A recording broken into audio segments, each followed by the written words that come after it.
ஒரு பாப்பா வந்து ஒரு அம்மா கையிலேருந்து கீழே விழுந்துருச்சு. பால்கனியில் இருக்கிற சன்ஷேடில் அந்த பாப்பா விழுந்துருச்சு. 7 மாத பாப்பா. கீழ் வீட்டில் இருக்கிற ஒரு இளைஞர் எப்படியோ கஷ்டப்பட்டு அந்த பாப்பாவை காப்பாற்றிட்டார். இது நடந்து 10 நாளைக்குள்ளே அந்த அம்மா தற்கொலை பண்ணி இறந்து போயிட்டாங்க. இந்த பாப்பா கீழே விழுந்தப்போ அந்த அம்மா எப்படி துடிச்சிருக்கும், தெரியாமல் விழுந்துருச்சுன்னு வைங்க, அந்த அம்மா மேலே தப்புன்னு கூட வைங்க. அந்த 10 நாளாக சோஷியல் மீடியாவில் தன்னை பற்றி வந்த கமெண்ட்ஸை டாலரேட் பண்ண முடியாமல் அவங்களுக்கு மன உறுதி இல்லை, அதை நான் ஒத்துக்கிறேன். அந்த பொண்ணு தற்கொலை பண்ணிட்டாங்க. But this is really troubling me. அந்த அந்த பிள்ளைக்கு ஒரு அக்கா வேறு இருக்குது. அந்த 2 பிள்ளை தாயில்லா பிள்ளையாக போச்சு. கமெண்ட் பண்ணவனீங்க என்ன, அவன் பாட்டுக்கு புளிச்சு ஒரு சாப்பிட்டு வீட்டில் தூங்கிட்டு இருக்கான்.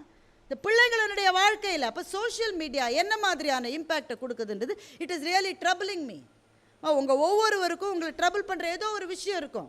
So when you are facing the interview you must bring the interviews to the point on what is you are most passionate about, so that you can talk about it.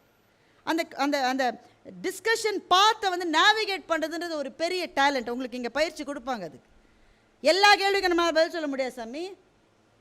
எனக்கு பிடிச்ச விஷயத்துக்கு நான் டிஸ்கஷனை நேவிகேட் பண்ணிடணும். இந்த பயிற்சிகளை இந்த academy மிகச்சிறந்த வகையில் வழங்குவதாக நான் கேள்விப்படுகிறேன். So make use of it.